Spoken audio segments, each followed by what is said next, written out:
Hello, everyone. Once again, welcome to this FB Live session on my interpretation of the 7 Habits of Highly Effective People by Stephen R. Covey. Thank you for joining today and your time and your continued support. I continue to receive your messages and emails filled with positive feedback, some questions, and a lot of encouragement. I'm glad that I'm able to create an impact, however small it may be.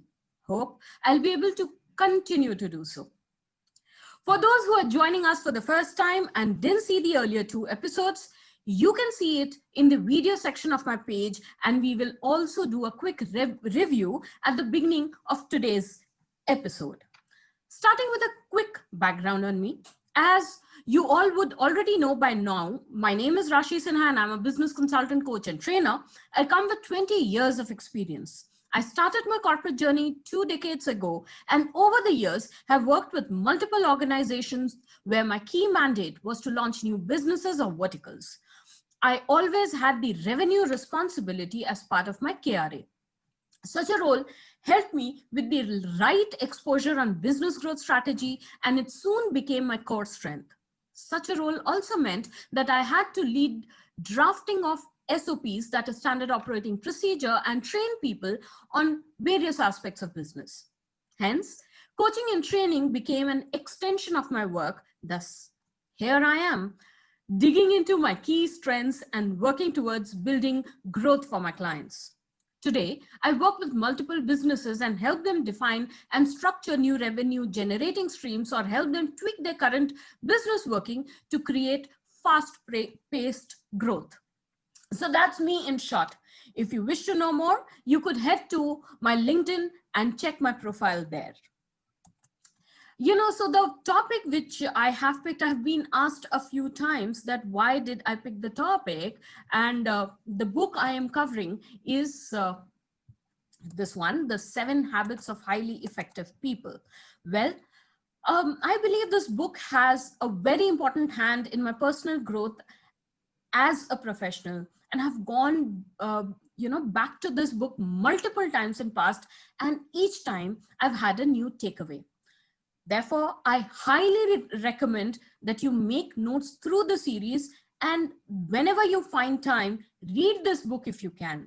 If you must, it must definitely be part of your book collection if you are into collecting of books.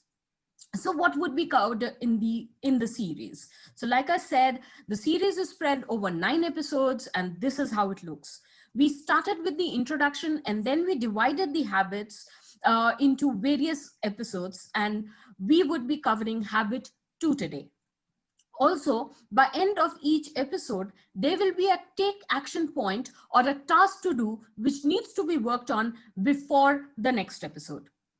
Once again, I'd highly recommend that you sit with a pen and notebook to take notes and maintain a journal.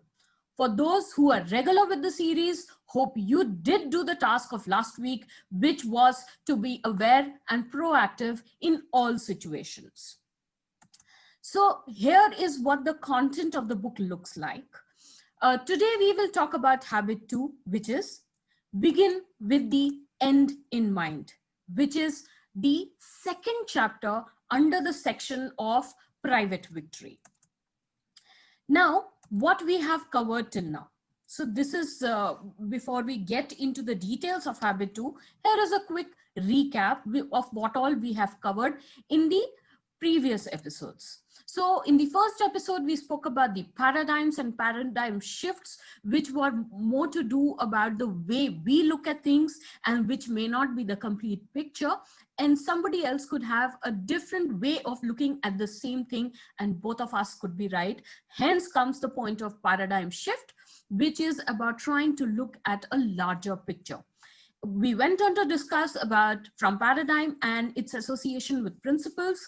Paradigms change with time, with a point of view, with better knowledge.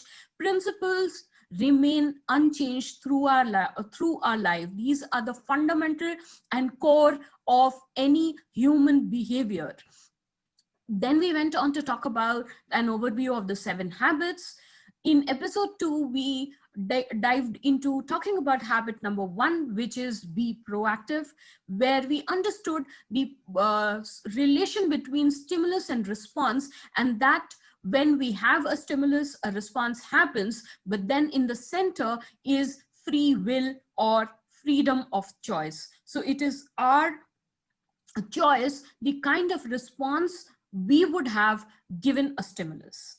And this is where we got introduced to the uh, point of being responsible, and responsibility itself says ability to respond. We also then spoke about circle of concern and circle of influence, which is going to remain a very important part in today's discussion also. Circle of concern is various areas where we look at and we think it bothers us.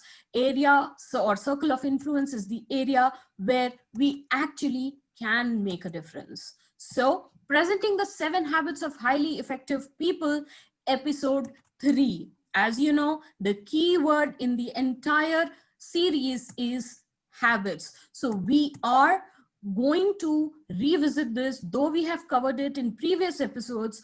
It is important that we continue to understand and revisit this word multiple times.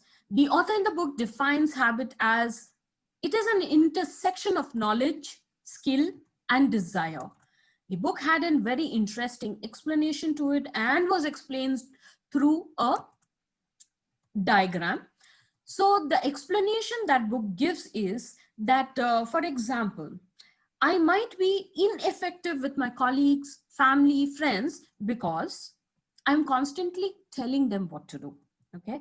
I don't listen to them. I'm always in a giving advice mode or giving gyan mode. I might know that to be effective, I don't just need to keep telling them what to do. I need to also learn to listen. So I have the knowledge. However, I may not have the skill to be a listener, or maybe I don't want to listen because the desire is missing. So the knowledge exists, but the skill and desire are missing. When I am able to manage all 3 of them, I will become effective, and that is how habits are formed. With the right habit, we learn to be productive and effective, and the right effectiveness is achieved by the support of those around us. This diagram is the seed to understanding how habits pan out and create an impact. We humans by nature are interdependent. As an interdependent person, I have the opportunity to share myself deeply, meaningfully with others, and I have access to the vast resources and potential of other human beings. It's not just what I can do, it's the combined force of multiple people. However, being truly interdependent is a choice only independent people can make. Dependent people cannot become interdependent because they don't own themselves. In fact, they don't know what they can offer. This is where the 7 habits come into picture, because they are the ones which make you truly interdependent. So with the habits, we will first work on self. As you can see on the diagram on the right hand side, it's divided into various sections. This is how we understand how to move from being dependent to independent and developing the interdependency circle. So the first 3 habits will help us through private victory, which is moving from dependency to being independent. The first habit that we spoke about is be proactive. And today we will begin with habit number 2, which is begin with the end in mind, which in short, in one sentence says, define your mission and goals in life. You know what? This habit took me the maximum time to understand. So I hope I'm able to do justice to this particular habit. No, just a small connector here. When we spoke about habit number 1 in the last episode, we began with creating the principles of personal vision. While working on these habits, we need to stand apart from ourselves. This means look at yourself as a separate person. Yeah, I can understand at times this could be a bit difficult to understand, but then hear me out. We will be doing an exercise on this line in few minutes and I will guide you through that. So if you are amongst the people or in crowd, I'd recommend that you should shift to a quieter place. So if you have noise around you or there are too many people, please, if you can, shift to a different room or a quieter place where you can remain uninterrupted for the major part of today's presentation. Having said that, back to the slides. So yes, last time we started with principles of the personal vision. Today, when we speak about habit 2, we would be talking about principles of personal leadership. During this entire session, remember what a proactive person does. This is what we learned in the last episode. So let's continue to be proactive and work in the arena of our circle of influence rather than circle of concern as we move further in this book. You know, I'm a big fan of the way this book is structured. If you will also understand what I am saying over a period of time, because you know how beautifully everything opens up in the book and how each habit is a seat or stepping stone to move ahead to the next habit. It's done so beautifully. And I'm sure as we move further to newer episodes, you would be able to appreciate that too. So coming back to the beginning of habit 2, I hope you are now by yourself and in a place where you can remain uninterrupted. I had given you this time, like I said, that it was important that you come to a place where you can remain uninterrupted. So we are going to start the exercise, which I said initially that I would be talking about. So here is what I want you to do. I would request you to take a deep breath and clear your mind of any thoughts. Don't worry about your schedule, business, housework for this time being. Take another deep breath and concentrate on what I am sharing with you and what I'd invite you to do now. You could close your eyes now. Take another deep breath and we will be ready to get into another space which I will take you and guide you through. Now that you have your eyes closed and your mind clear of any other thoughts, in your mind's eye, see yourself going to the funeral of a loved one.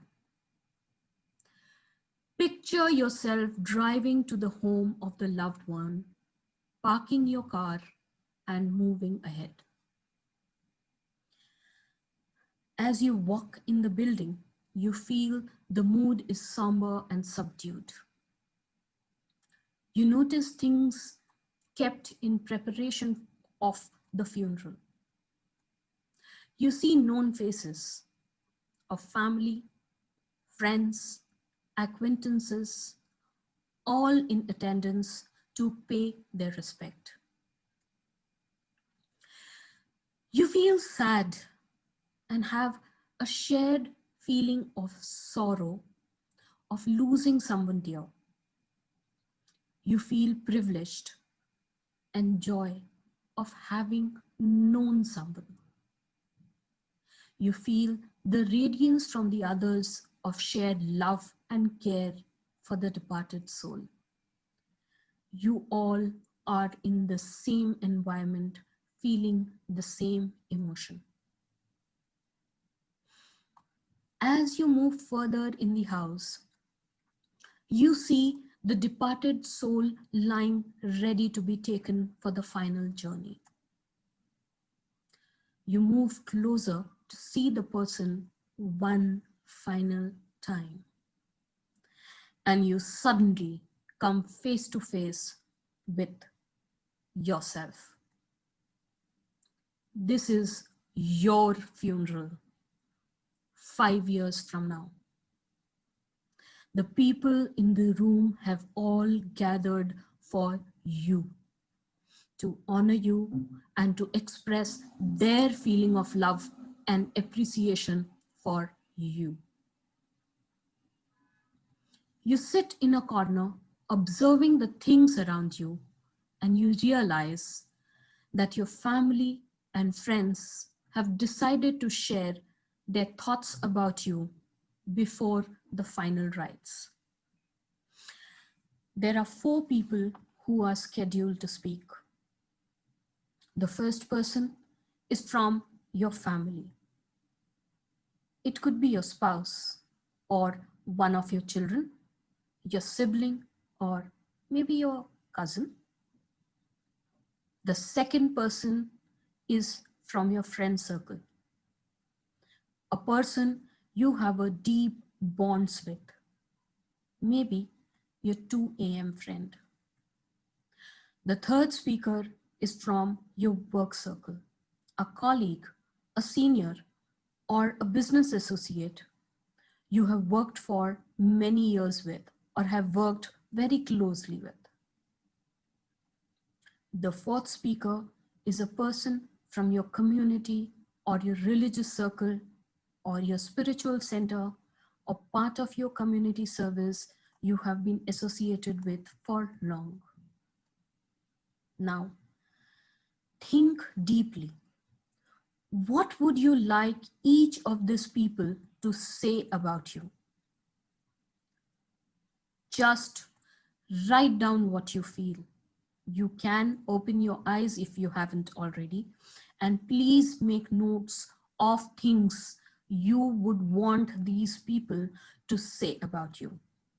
What kind of a spouse, parent, child, sibling would you like their words should reflect? What type of a friend were you? What difference you would have liked to have made to their life? What would you hope or want them to thank you for and remember you for?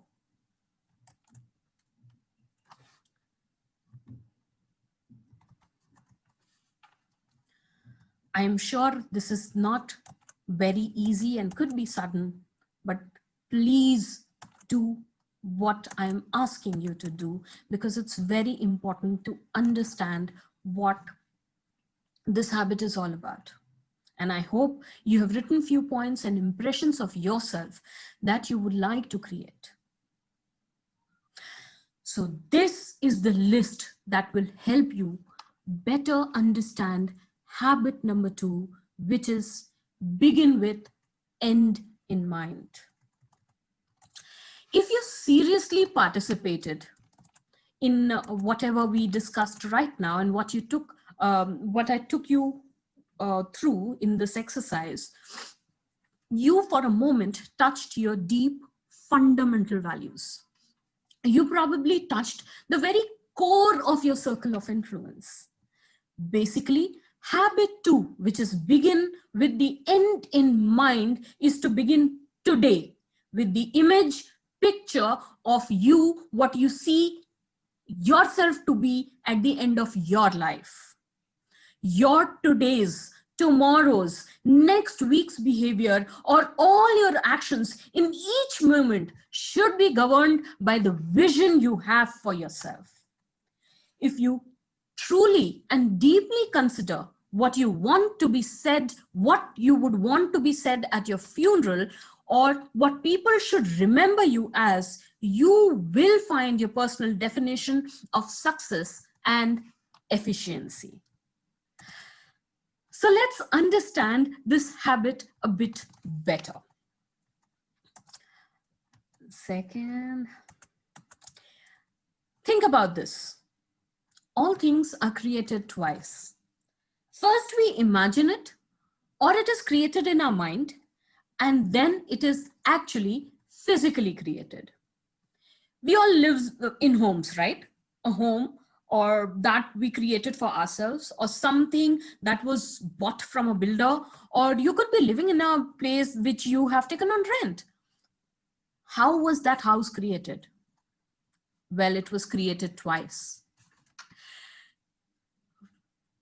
So what do I mean by this? So when the thought of building that structure would have happened, an architect would have been hired, who would have understood the need, seen the land, etc., and created a blueprint of what the house or building structure would look like. That is creating it for the first time. Then the construction company would have actually physically created that building with brick and mortar. They may have gone back multiple times to the blueprint for reference and to check if they're doing it right. So basically, the actual construction started with the end in mind, which is how the final building will look, and it was created twice. First as the blueprint, and second when the construction people or the construction company actually got down to physically creating the building. So let's take another example, an example of a business. If you wish to build a successful enterprise, you clearly define what you're looking to achieve and what would be the measure of success. You will think through the product and service that you would like to offer. What would be the mode of delivery? Do you have the requisite expertise for the intended product or service? And what you need to do to acquire the skills if you are falling short. So all that is planned before the company actually takes shape, and then you move ahead to work at creating such an enterprise. You know why most firms struggle or fail at being successful? Because they do not begin with the end in mind. When you are indulging in first creation, that is the blueprint of the firm, and it is half-baked, the building will either never complete or remain inhabitable, or worse, collapse. Same thing will happen to a business and even to you as an individual. When you do not plan your life, your behavior, your character, your attitude with the end in mind, you will fail as an individual. You will not be able to achieve success. The same thing applies to all aspects of living, be it parenting, friendship, being at work. In varying degrees, we all use this principle in multiple different areas of your life. When you plan to go on a vacation, for example, you plan a destination, do the booking, buy the tickets. If you're going to go by road, you tank up your vehicle. So you live it twice, once while you are planning it, and second time while actually going on that vacation. So why is it that we miss doing the same thing at other places in our life? So 1 second. So basically what we are trying to say here is that we are actually, when we are doing all this, we are actually working in our circle of influence. So you see, when we are naturally wired to follow principles and habits, however, we somewhere lose our track. When we stop creating things before actually doing it, we diminish our own effectiveness and the ability to be in control. When we give up self-awareness and don't become responsible for our own self, we empower others outside of a circle of influence to control our lives. When we decide to be self-aware or be controlled by circumstances, we are indulging into first creations, that is blueprint. This first creation will always happen by default, whether we like it or not. So we can decide whether we would want others to take control of our life or to be self-aware. So take control of your first creation. Free ourselves of the opinions, conditioning, biases that have become part of our everyday life.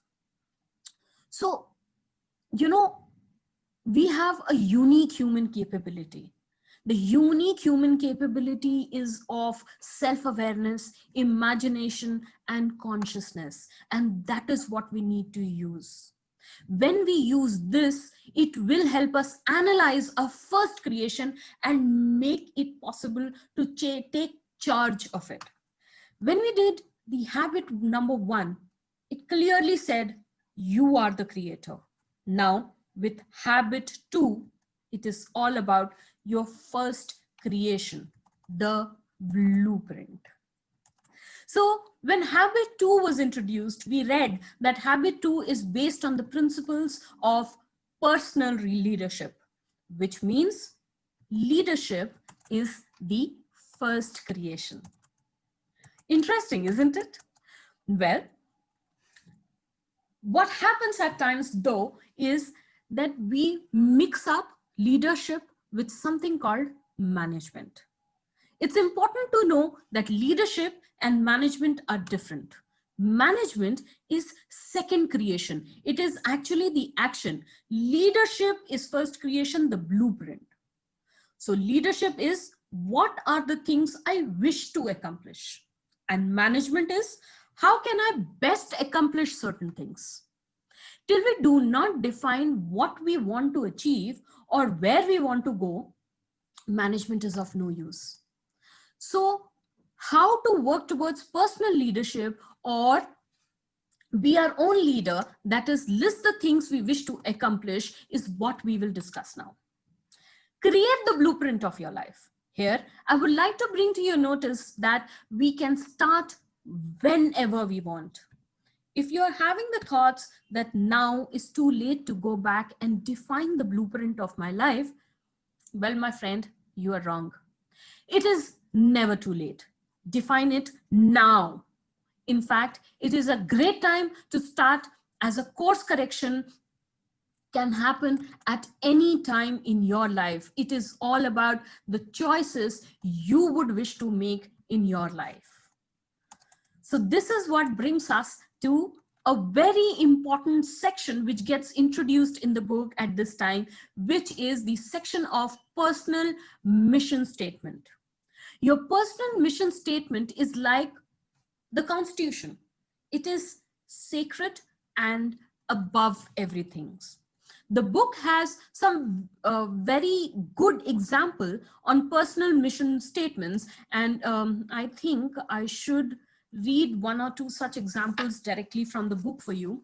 So there is, I'll just read out a few lines over here.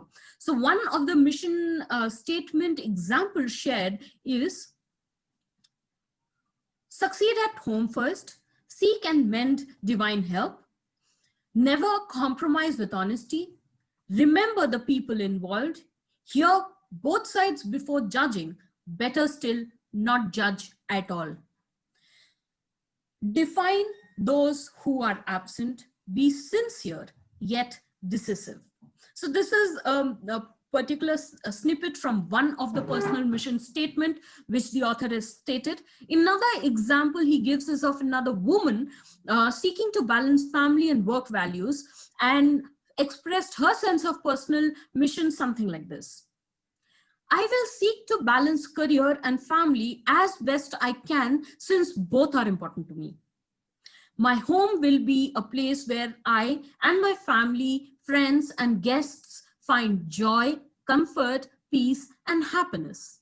Still, I will seek to create a clean and orderly environment. My money will be my servant, not my master. I will seek financial independence over time.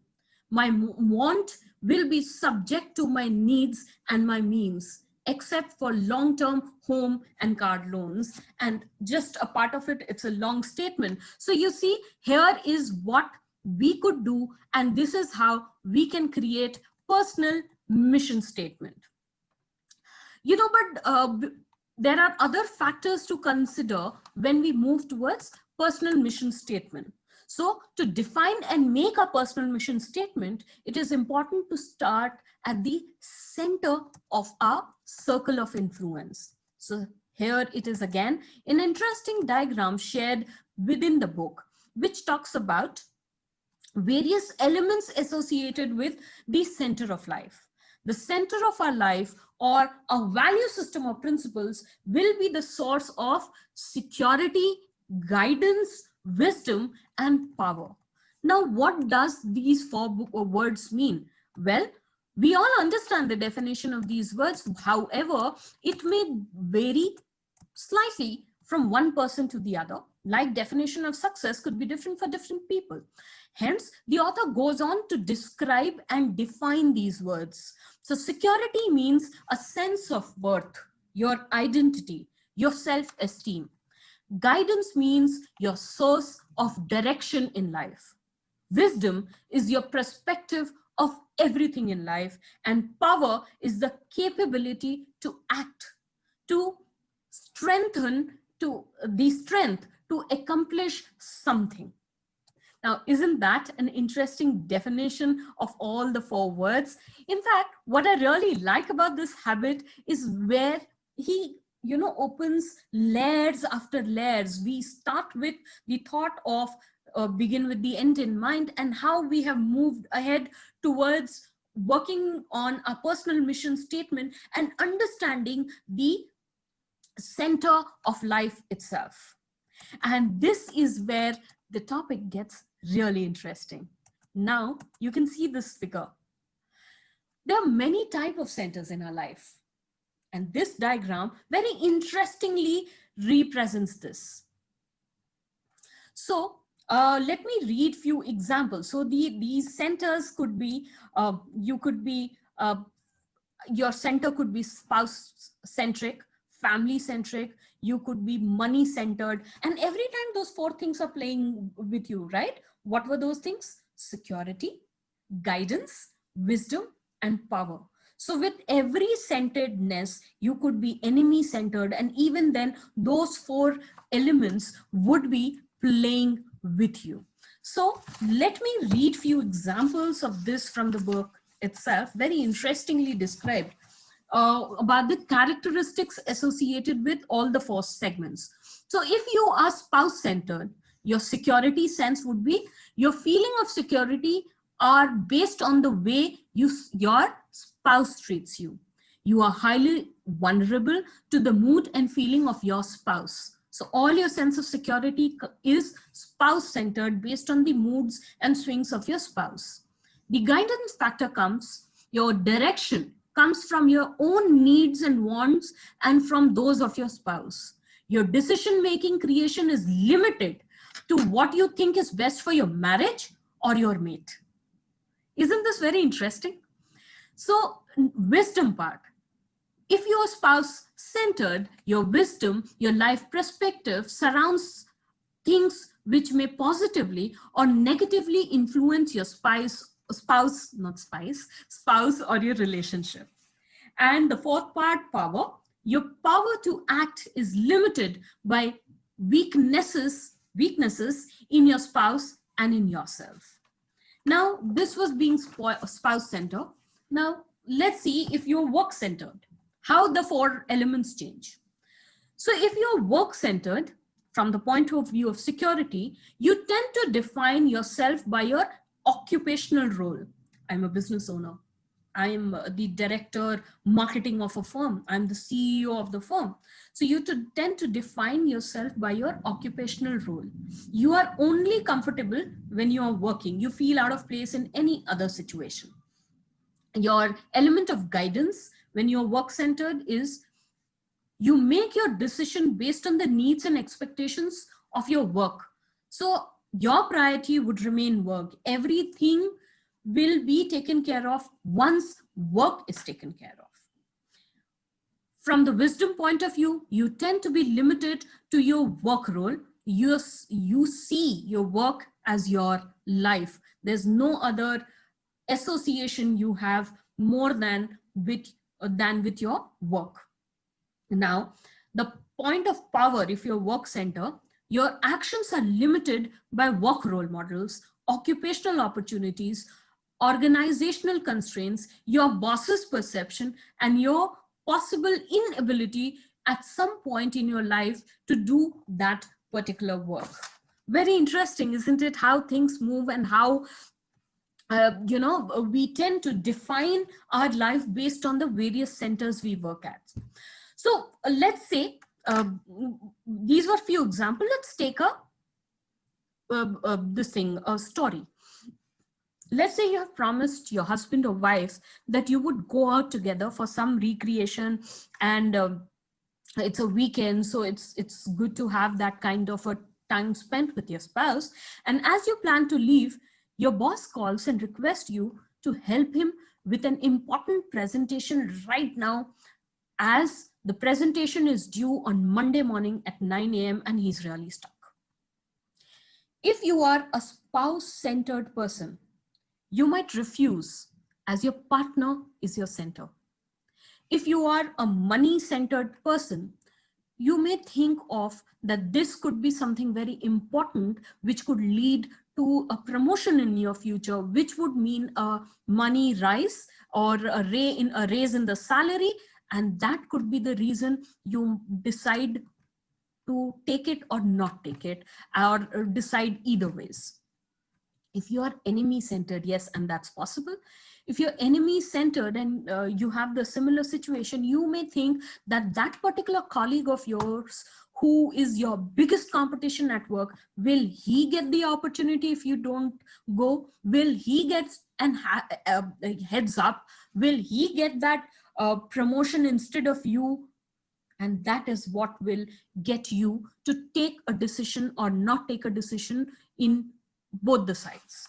So let's go back to the diagram which we had just seen. So these were quick examples of the things possible when we talk about the various centers that we have in our life. So now let's look at a different part of this diagram. Now, if this diagram becomes this, we have principles.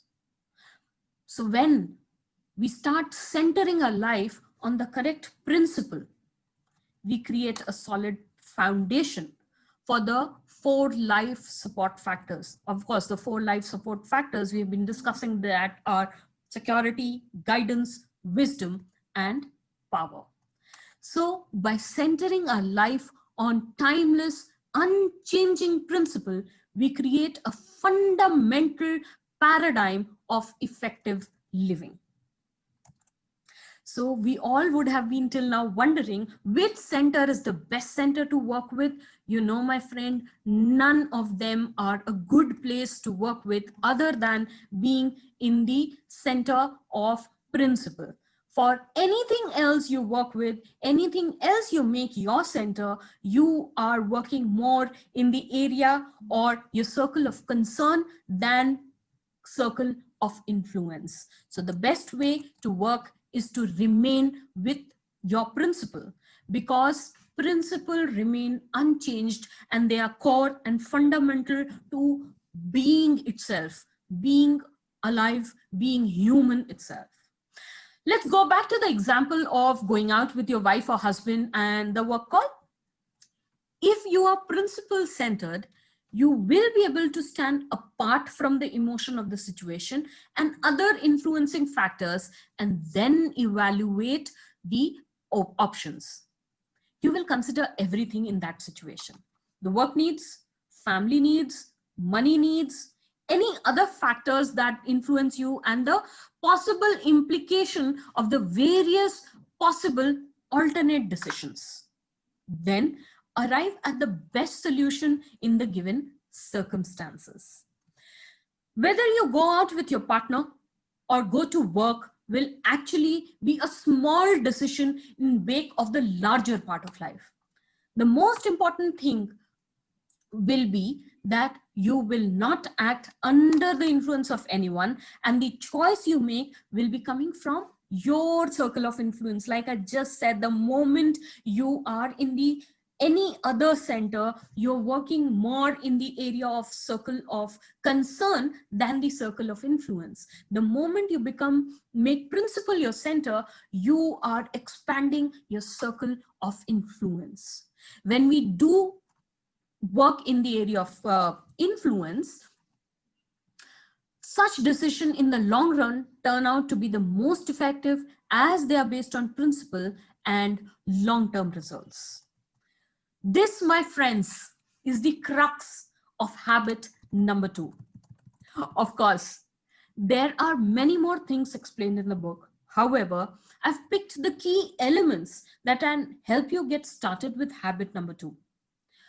A quick recap, and then we will come to the activity suggestion of this week, the action plan, what you need to better understand habit number 2 or imbibe it in your personal life. So today's talk, we started talking about imagining ourselves at our own funeral. Think what others will say about you, or think what would you say about yourself. Were you a good life partner, or always found something negative to say to your partner? Were you caring and available to your children? Have you made cherishable memories with them? How were you two friends? Or what difference did you bring to your community? What was your contribution? Is what you are doing currently equitable to what you want to be remembered as? This is what habit 2 is all about. Begin with, end in mind. So coming to the activity for this week, and this is going to be really interesting, and I hope to, that you all are able to work through that. So take time to record the impressions you had in the funeral visualization. This chart will help you structure it better. That's why I'm sharing it. Jot it down, or if you want, take a screenshot of this. See, once you have noted the points over here, see the gap between your current actions and what you wish to be, or what you wish to be remembered as. Ask yourself, is your life principle centered? And that would help you at many points. And again, for people who are seeing this episode for the first time and you are slightly confused when I talk about principle, what it means, please go back and see episode 1 and 2. It's clearly explained over those 2 episodes. Set up a time with yourself. That's the second task you would do. First, create this activity sheet of writing down what you would want people in your life to talk to you about. After that, set up a time with yourself and start writing your personal mission statement. I know it would not happen in 1 hour, 1 day. It would take time. And I am always available for you and always ready to help. It is okay to get inspired, collect resource material. So go ahead, read up, collect quotes, ideas, make notes on the things you might want to use to make your personal mission statement. And like I said, if you feel stuck, you have me. You can reach to me anytime you wish to discuss anything. And like always, here are my contact details. You can reach out to me at Rashi, RASHIE .Sinha, SINHA at gmail.com, or write to me at Rashi, RASHIE at theyellowcarcompany.com, and I will be happy to help you. So please don't feel overwhelmed by anything. Take one step at a time, and I am always available for you to discuss things. So reach out to me anytime. That's it in today's episode. We will meet again with habit number 3 on 15th November, Sunday. And that habit, or the habit number 3, is put first thing first. It's an interesting habit to discuss, especially on a day after Diwali. So see you on 15th November, 3:30 p.m. That is same time, Sunday. So thanks for your time today, and wish you all a very, very happy Diwali and festive season. Enjoy.